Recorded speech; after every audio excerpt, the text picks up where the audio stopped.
నాగమల్లి దారిలో ఈ నాగమల్లి దారిలో ఆగమైపోతుంది నాగమల్లి దారిలో.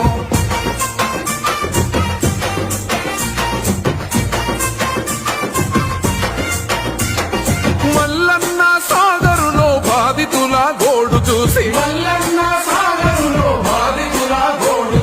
జనం కొరకు సర్కారును ఎదిరించిన మొనగాడు